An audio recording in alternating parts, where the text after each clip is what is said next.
स्वागत है आपका बी न्यूज नेशन में। मैं हूं आबिद हुसैन शेख। केएसआरटीसी नौकरों की हड़ताल समाप्त, मांगे पूरी न की गई तो फिर की जाएगी हड़ताल। सरकार ने केएसआरटीसी नौकरों की 10 मांगों में से 9 मांगे पूरी करने का आश्वासन दिया है, जैसे नौकरों को आरोग्य भाग्य बीमा योजना, कोविड से पीड़ित मरने वाले नौकरों के लिए 30 लाख का मुआवजा, अंतर निगम ट्रांसफर की सुविधा, ट्रेनिंग में 1 साल की कमी, नौकरों के लिए HRMS व्यवस्था जारी, 8 घंटे से ज़्यादा ड्यूटी करने पर ज़्यादा भत्ता, NINC व्यवस्था में बदलाव, छठे वेतन आयोग के तहत वेतन देने पर गौर फिक्र करने की मांग को सरकार ने पत्र पर लिखकर दिया है, जिसके तहत नौकरों ने हड़ताल खत्म की है। बाघमारे अस्पताल में स्पाइन एंड पेन सेंटर की शुरुआत, जिस्म के दर्द से मायूस लोगों के लिए उम्मीद की नई किरण।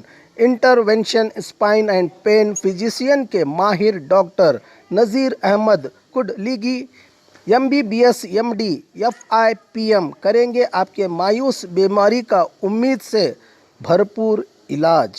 विजिट कीजिए बुधवार और शनिवार दोपहर 3 से 4 के दरमियान, बाघमारे अस्पताल सखाफरोजा सरकारी उर्दू स्कूल नंबर 4 के पास। बाघमारे हॉस्पिटल में औरतों से जुड़ी हर बीमारी के इलाज के साथ अब शुरू हो चुका है डिलीवरी, चाहे नॉर्मल हो या सिजेरियन, कम दामों में किया जाएगा। 24 घंटे माहिर डॉक्टरों की निगरानी में। अस्पताल का पता सखाफरोजा 4 नंबर स्कूल के करीब, बीजापुर। और खबरों के लिए देखते रहिए बी न्यूज़ नेशन।